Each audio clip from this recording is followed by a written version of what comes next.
Doctrine of ultra vires. पहले तो ये अल्ट्रा वायर्स जो होता है ना, this is a Latin term. कौन सी टर्म? लैटिन, नालायक, लैटिन, ठीक है, लैटिन लैंग्वेज है। और लैटिन लैंग्वेज में अल्ट्रा वायर्स का मीनिंग होता है बियॉन्ड द पावर्स। क्या होता है? बियॉन्ड द पावर्स, ठीक। If any act done beyond that will be ultra vires and void एब इनिशियो। मतलब मैंने तुमको बोला था एक कंपनी के मेमोरेंडम ऑफ एसोसिएशन में जो पावर्स लिखी हुई है, आप उसके बाहर जाकर काम नहीं कर सकते, ठीक है। अगर कुछ भी आपने बियॉन्ड एमओए करा, पावर्स के बाहर जाकर करा, तो हम उसको वॉइड एब इनिशियो वाले मानेंगे। अब एक चीज और सुनना, अगर मान लो आपके सारे शेयर होल्डर उसको रैटिफाई भी कर दे, what is ratification? Subsequent approval. Ratification का मतलब क्या होता है? सब्सिक्वेंट अप्रूवल, यानी काम होने के बाद लिया गया अप्रूवल। तो ये बोल रहा है अगर तुमने कुछ बियॉन्ड करा, पावर्स के बियॉन्ड करा, दैट इज वॉइड एब इनिशियो। वॉइड एब इनिशियो का मतलब होता है void from the beginning. From the very beginning हम मानेंगे वो वॉइड है, मतलब ऐसा मान लेंगे वो एग्जिस्ट ही नहीं करता था, ये सब कुछ वॉइड है। और अगर वो रैटिफाई भी हो जाता है, भाई देखो कितना भयंकर इंपैक्ट है। अगर whole body of the shareholder, 100% shareholder भी उसको रैटिफाई कर देते हैं, हाँ ठीक है हम असेंट दे रहे हैं, हाँ ठीक है ठीक है ठीक है ठीक है, तो भी वो एक्ट वॉइड ही माना जाएगा। MOA can be altered to widen the scope of object, but such alteration shall have prospective effect only, not the retrospective. Hence, an act once ultra vires remain forever. Oh, ये क्या बोल रहा सुना? एक memorandum है, आपने क्या करा? आपने उसको ऑल्टर कर दिया, ठीक है। और ऑल्टर करके मतलब पहले देखो मेमोरेंडम में कुछ ऑब्जेक्ट लिखा था, आपने उस पावर से बाहर जाके कोई काम करा, बियॉन्ड पावर्स हो गया, अल्ट्रा वायर्स हो गया। अब आपने क्या करा? MOA को ऑल्टर कर दिया, मेमोरेंडम को ऑल्टर कर दिया। मेमोरेंडम को ऑल्टर करने के बाद आप ये बोलते हो जो काम आपने बियॉन्ड पावर्स कर लिया था, अब आपने उसको अब पावर्स में लिख लिया कि हम ये कर सकते हैं। स्टिल वो वाला एक्ट जो रहेगा ना, वो अल्ट्रा वायर्स ही माना जाएगा। जो ऑल्ट्रेशन का इफेक्ट होगा MOA पे, वो प्रोस्पेक्टिव होगा, रेट्रोस्पेक्टिव नहीं होगा। एक पुरानी गलती वो गलती ही रहेगी, अगर आपने उसको सुधार भी लिया तो भी वो गलती तो गलती ही मानी जाएगी, उसको हम सही बोलने नहीं लगेंगे, ठीक है। और इसको लेकर एक बहुत लैंडमार्क जजमेंट हुई, very very very important case. और पेपर में, अगर ये पेपर में आया ना तुम्हारे, तो तुमको ये केस का नाम जरूर लिखना है। मैं तुमको कुछ स्पेसिफिक केसेस बोलूंगा कि देखो ये तुम्हें याद करने पड़ेंगे, तो भाई वो तुम्हें याद करने पड़ेंगे, ठीक है। Ashbury railway carriage and iron company limited versus Riche. ये केस क्या हुआ?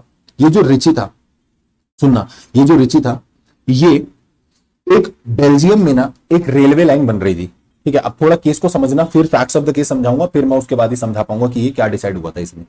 ये जो रिची था, ये कॉन्ट्रैक्टर था, ठीक है। ये जो था, एक बेल्जियम में ना एक रेलवे लाइन बन रही थी। इसने सोचा कि मेरे को ना एक रेलवे लाइन बनवानी है, मतलब ऐसे समझो, मैं तुमको एक एग्जांपल देता हूं। मान लो ये एक प्लेस है, ये एक प्लेस है, ठीक है। अब जो रेलवे लाइन थी ना, वो कुछ ऐसे थी कि वो ऐसे घूम के जाती थी, ठीक है, वो ऐसे घूम के जा रही थी। इसने बोला, मतलब ये रेलवे लाइन थी ऐसे, और ये ऐसे घूम के जाती थी, बीच में यहां पर लाइन नहीं थी। इसने बोला हम यहां पर कंस्ट्रक्शन करवाते हैं, और ये वाली चीज को खत्म करके ना हम क्या करते हैं, हम रेलवे लाइन को ऐसे बनवाएंगे। ऐसे करके इसने एक रेलवे लाइन बनवाने का एक प्रोजेक्ट लिया। अब इसने जो अपने सारे फंड्स थे वो तो इसमें इन्वेस्ट कर दिए। इसके बाद इसने कंपनी को क्या बोला? इसने कंपनी को बोला, ये एशबरी रेलवे का पिक्चर कहां से आया उसको समझाता हूं। ये जो रिची है ना, ये गया इस कंपनी के पास, किस कंपनी के पास? एशबरी रेलवे कैरेज कंपनी के पास, और इसको बोला कि देखो आप क्या करो, मेरे को, मैं ना ऐसे ऐसा करके कंस्ट्रक्शन कर रहा हूं, तो आप मुझे इसके लिए ना फाइनेंसिंग कर दो, मतलब आप मेरे को फंडिंग कर दो। अब बात ये आती है, ये कंपनी का काम क्या था? इधर आओ, ये कंपनी का काम था, देखो क्या लिखा है, object for which the company is established. अब कंपनी के ऑब्जेक्ट क्लॉज में क्या लिखा हुआ था? To make, sell, lend, hire the railway plants.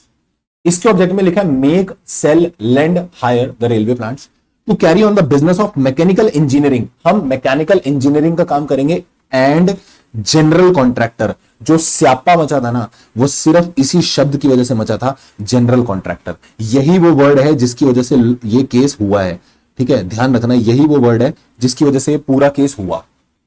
इन्होंने क्या बोला? इन्होंने ये बोला, रिची ने, किसको? कंपनी को जाके, कि देखो आप रेलवे प्लांट्स का जो है मेकिंग, सेलिंग, लेंडिंग, हायरिंग ये सब कुछ करते हो, और मैकेनिकल इंजीनियरिंग का काम करते हो, तो जनरल कॉन्ट्रैक्टर भी, क्योंकि आपने अपने क्लॉज में क्या लिखा हुआ है, ऑब्जेक्ट क्लॉज में जनरल कॉन्ट्रैक्टर, तो जनरल कॉन्ट्रैक्टर का मतलब होता है कि आप ना फंडिंग भी कर सकते हो, हमें फाइनेंसिंग भी कर सकते हो। तो इसने कंपनी को मना लिया कि आप मुझे फंडिंग कर दो, ताकि मैं ये सारा ब्रिज जो है ये बना सकूं और ये प्रोजेक्ट कंप्लीट कर सकूं, ठीक है। कंपनी मान गई। कंपनी को लगा जनरल कॉन्ट्रैक्टर में ये कवर्ड है, कंपनी को लगा ठीक है भाई, और कंपनी ने क्या कर दी, फंडिंग कर दी। अब बात यह हुई कि क्या जनरल कॉन्ट्रैक्टर शब्द में फाइनेंसिंग इंक्लूड होगा या नहीं होगा।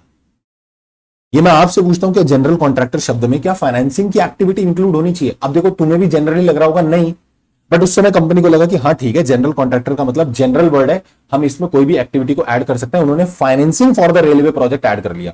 मेनली उनका काम था engineering of the railway plants, railway का ही काम था, बट मैकेनिकल इंजीनियरिंग का। भाई तुम कंस्ट्रक्शन करो ना, तो वही सब काम इंक्लूड होगा, ठीक है। और तुमने क्या करा, तुमने जनरल कॉन्ट्रैक्टर में इंक्लूड कर लिया किस शब्द को, financing.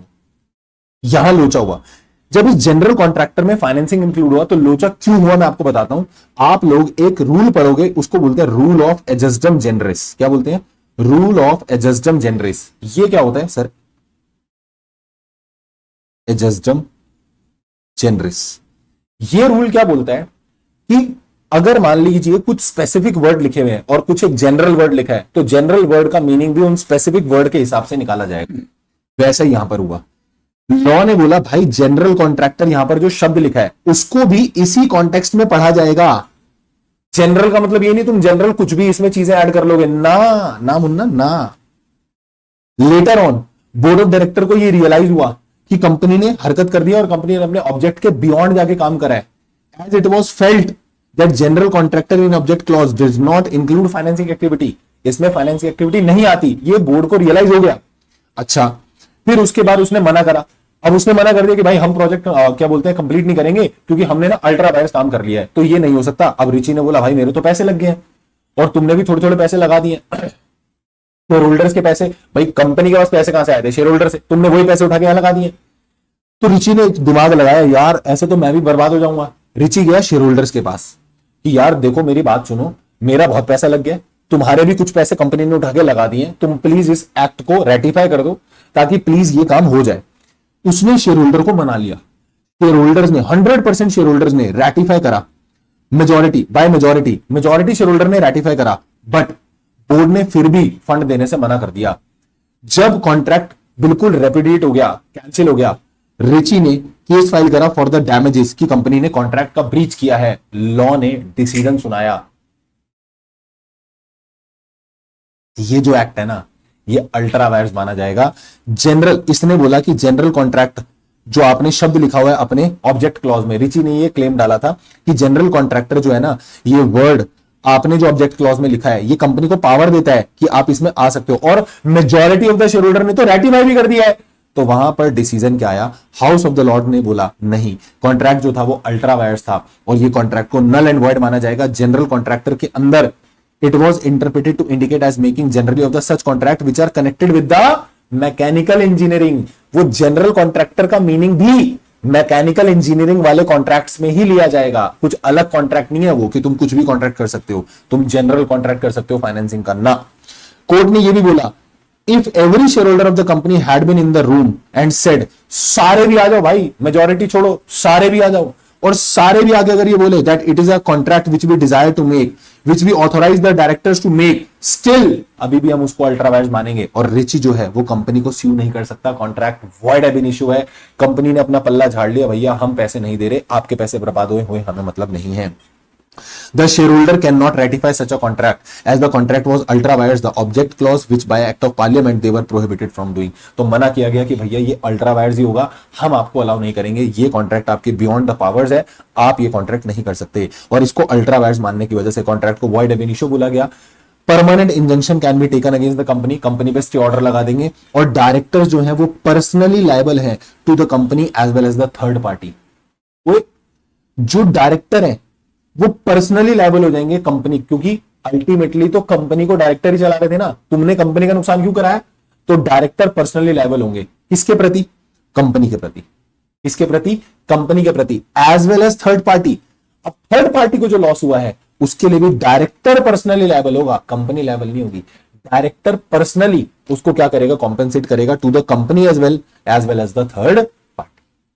So this was the entire case and a classic case of beyond the powers. बहुत इंपॉर्टेंट केस है, ठीक है। जब when I was in CS executive मेरे एग्जाम में आई थिंक 8 नंबर का एक क्वेश्चन आया था अल्ट्रा वायर्स का, और ये पूरा केस समझाना था, ठीक है, बहुत बार रिपीटेटिव आता है, ठीक है, और सीए के एग्जामिनेशन में भी क्या बोलते हैं, ये केस बहुत बार पूछा जा सकता है और पूछा गया भी है, तो आपको अच्छे से ये केस को पढ़ लेना है, ठीक है। This is all for today, thank you so much, take care, tata bye bye, and keep working very very hard as someone somewhere is waiting for success. Thank you so much, अच्छे से पढ़ते रहो, God bless you, take care, tata bye bye.